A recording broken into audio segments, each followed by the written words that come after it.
But one of the things I saw is, this is the exclusive, all over the world, not just in our area, that at the exact same time, it seems that the rich men and women started gaining more power. We believe that everyone has a story to share.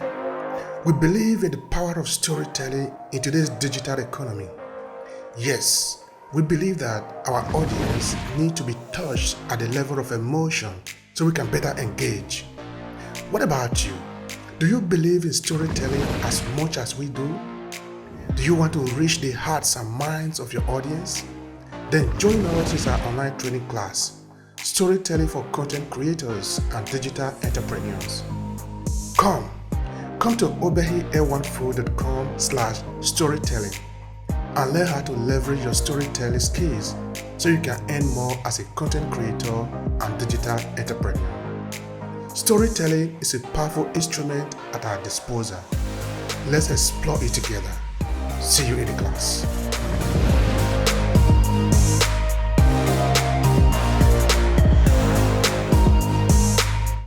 Then the people who have what I call ritual authority.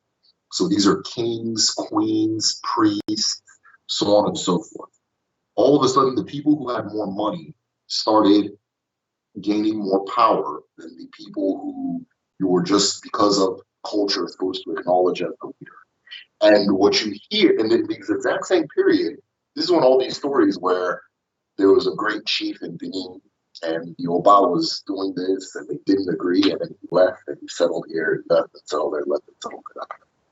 I think the person being referred to in your story is probably from Isan originally.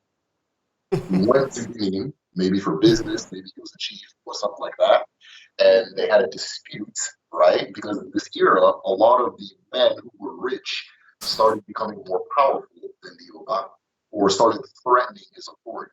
And the response was a consistent kicking them out or killing them. There's a very famous story of a man, it was written by a Portuguese explorer, I think his name's Pereira or something like that. I'm not good with names. He was in Benin and he wrote his accounts of what he saw and so on and so forth. And he recalled a story where the Oba became jealous because many of his chiefs had bigger houses than him. And the Oba demanded that everybody level their house if it was taller than his. And all the chiefs agreed except one, right? This one chief was banished by force and the house was burnt down. And then that chief returned with an army and sacked what is, and again, I'm just trying to remember the number, sacked what is close to 1/3 of the town before he was finally stopped, or 1/3 of the city before he was stopped, right? So this person came from somewhere, because you don't leave and enter the bush where nobody's already settled and come back with an army. You know, people from all over the region and beyond came to Benin and settled.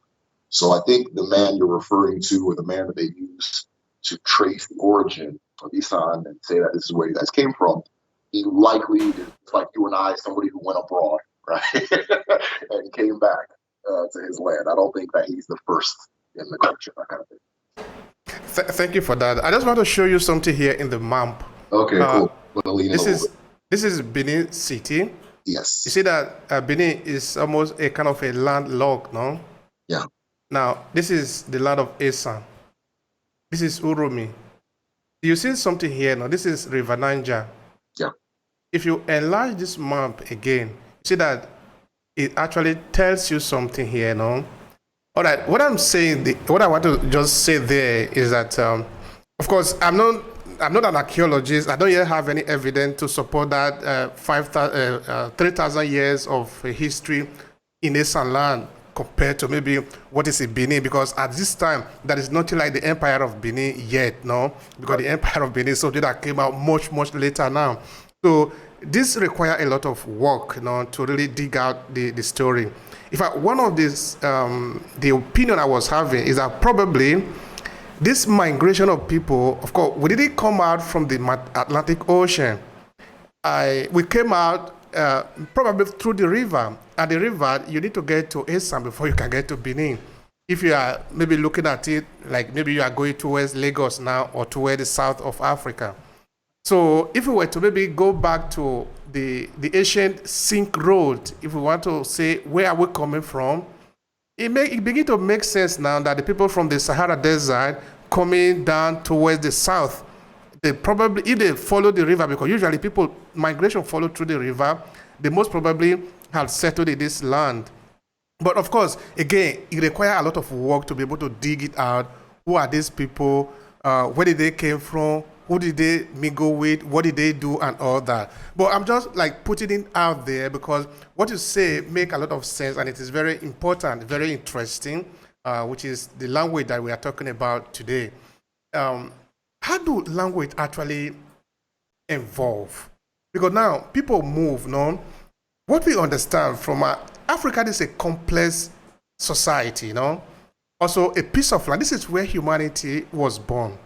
So for several thousands of years, human being was living only in Africa. Names have changed, cities have changed, lands have changed. Even places that we used to live, like the Sahara Desert, it was once a place that people used to live. People don't live there anymore. So what has happened in all those places, of course, it means that there is a lot of work that we need to do as Africa to even tell our story. Our story did not begin in slavery. It did not begin with colonialism. We have been living, we have been making city be existing before we have this experience. If we were to just take a timetable and rule and say the story of slavery and transatlantic slave trade and colonialism, it will be a dot in African history. Yes, It's too yes. insignificant if we were to just measure it. So we have a lot of history that we must tell, but we are going to be ready to tell the story. So the question is, how do languages develop and then multiply and then die and then reform? Help me understand the development of languages. Absolutely. So when I started my language school, kedu.me, um, one of the things, like, I never want to step into a space and not understand what the history of it is and not understand the dynamics of it. And I knew that based on the difficulty we've been having so far as a culture, teaching the language, as far as people teaching our language, that we have to try a different approach. There has to be a better way or a more modern way to do this thing. So I really took a deep dive into language as a whole, just on trying to understand what language is, how it works, so on and so forth. Um, the fact that he presents a lot of interesting new ideas. I'm a fan of Noam Chomsky's theories as far as language goes, and so on and so forth. And one of the things he says is that, or one of the things he points out, is that if you were to look at a frog, right? You as a person would look at a frog and they were making their frog noises, they would be indistinguishable from each other because the level of separation between the frog causes that perception. But that to the frog, they are so attuned to hearing the nuances in their sounds, right? Though we don't identify their sounds as language, the nuances in their sounds, that it sounds radically different. And in fact, everything outside of frog might sound the same, right? That kind of thing. And so why do I say this? Language, according to him, evolves almost like a wave, right? Where maybe there is a point of population and they find a way to express ideas to each other. And the next group over is going to sound like them and sound like them and sound like them. And then when there's a natural barrier, a river, a mountain, even something as small as a hill, suddenly you get a little bit more variation. Not because of anything outside of the fact that we are not talking to each other as often anymore. One of the things I learned in developing Get.me is that language is not developed or is not taught from parents to child or teacher to child in like a lateral hierarchy. It is taught or not lateral, but up and down hierarchy, but it is taught laterally, peer to peer, friend to friend, merchant to merchant, that kind of thing. That's how it transfers. So when we're not having that peer to peer interaction, there'll be tiny variations, right? Now, somebody from the other side of the world will come over and listen, and he won't hear the difference between you who is on this side of the hill and that one on this side of the hill. It's all going to sound like the same sound collection or language to him, right? And it keeps going and going and going. When there's a natural barrier, a change happens, and the further you go. So that if you go to a map of like Europe and you're just going from town to town, it's very hard to tell where French becomes German, right? Until you zoom out and look at it from a bird's eye. They're like, oh, okay, obviously it's somewhere in this area. But if you go in that area, they're going to speak something similar to both of those languages. So one of the theories he has is that not necessarily that we're all speaking the same language, but language is this interwoven tapestry, this connected tapestry that only changes based on polarity and distance, right? It's not something that somebody sits down and develops consciously as a whole.